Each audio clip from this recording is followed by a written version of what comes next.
அழகான புனிதர். இதே போல ஒரு பிள்ளை நம்ம வீட்டில் பிறந்துச்சுன்னா அவலட்சணமா, குடும்பத்துக்கு சாபமா, கடவுளுடைய தண்டனையா நினைப்போம்.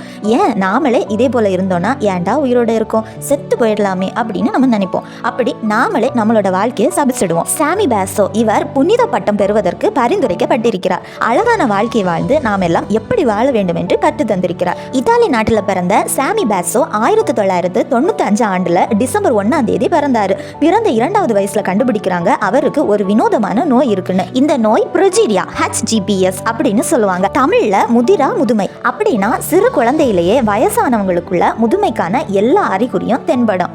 தலை வழுக்கையாயிடும், முகம் உடம்பு வயசானவங்க போல ஆகிடும், தோல் சுருங்கிடும், இதய தமனி ரொம்ப கடினமாகிடும். சாமி பாசோ அதே போல பாதிக்கப்பட்டவர். இவரோட மொத்த உயரமே 4 அடி தாங்க. இவரோட வெயிட் மொத்தமே 20 கிலோ தான். இதை விட கொடுமையான விஷயம் என்ன தெரியுமா? இந்த நோயால பாதிக்கப்பட்டவங்க 15 வயசுக்குள்ள இறந்து போயிடுவாங்க. அதிகமா வாழ்ந்தாலும் அது 15 வயசு தான். ஆனா நம்ம சாமி பாசோ 28 வயசு வரை உயிரோட வாழ்ந்திருக்காங்க.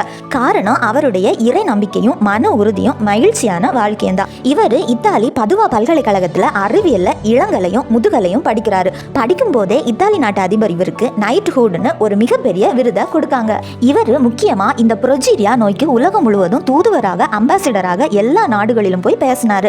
இந்த நோய்க்கு எதிரான அறிவியல் கண்டுபிடிப்பு வேணும், இந்த நோயில உள்ளவங்க எப்படி கவனிக்கணும்னு சொல்லி உலகம் ஃபுல்லா போய் பேசினாரு. சைனாலையும் பேசினாரு. இன்னும் சொல்ல போனா உலகத்திலேயே மிக சிறந்த அமைப்பு டெட்னு சொல்லுவாங்க. Technology, entertainment and design. ஆண்டுக்கு ஒரு முறை மிகப்பெரிய சான்றோர்களை கூப்பிடுவாங்க.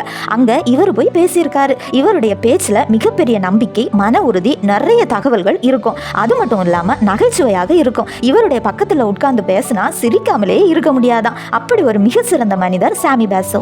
மறைந்து போன நம்ம திருத்தந்தை பிரான்சிஸ் கூட அவர் ஸ்கூல் படிக்கும் போது கால் பண்ணி பேசியிருக்காரு. அதுக்குள்ள அவ்வளவு சிறப்பான மனிதர் ஆகிட்டாரு. திருத்தந்தையை போய் நேர்ல சந்திக்காரு. இப்படி உலகத்துல எல்லாருக்கும் முன்மாதிரியாக ஊக்கமாக இருந்த சாமி பாசோ அக்டோபர் மாதம் 2ஆம் தேதி 2024 இறந்தாங்க. இவருடைய இறப்புக்கு ஆயர்கள், குருக்கள் என மிகப்பெரிய கூட்டம் திரண்டது. அது மட்டும் இல்ல, இவர் இறந்த கொஞ்ச நேரத்துக்குள்ள ஆன்லைன்ல ஒரு பெட்டிஷன் போட்டாங்க. ஏன்னா இவருக்கு புனிதர் பட்டம் கொடுக்கணுமா. விருப்பம் உள்ளவங்க சொல்லுங்கன்னு சொன்ன கொஞ்ச நேரத்துக்கு உள்ள 3000 பேர் அப்ளை பண்ணிட்டாங்க இவருக்கு புனிதர் பட்டம் கொடுக்கணும்னு. இன்னும் நிறைய பரிந்துரைகள் வந்துச்சு. அவரை பற்றிய சாட்சிகள் நிறைய வந்துட்டே இருக்கு. சாமி பாசோ சாகிறதுக்கு முன்னாடி ஒரு கடிதம் எழுதியிருக்காரு. அந்த கடிதத்தை பார்த்தோன்னா அவர் எவ்வளவு பெரிய மனுஷனா வாழ்ந்திருக்காருன்னு நம்மளால புரிஞ்சுக்க முடியும். வாழ்க்கை கடவுள் கொடுத்த மிகப்பெரிய கொடை. சிலுவைகள் இல்லாமல் சிங்காசனம் இல்லை என்பதை அறிந்து அற்புதமாக வாழ்ந்தார். அற்புதமான மனுஷங்க இவர். சிலுவை பற்றி சொல்றாரு. சிலுவை எப்படி சுமக்கணும், கஷ்டங்களை எப்படி சுமக்கணும்னு அது பற்றியும் சொல்லியிருக்காங்க.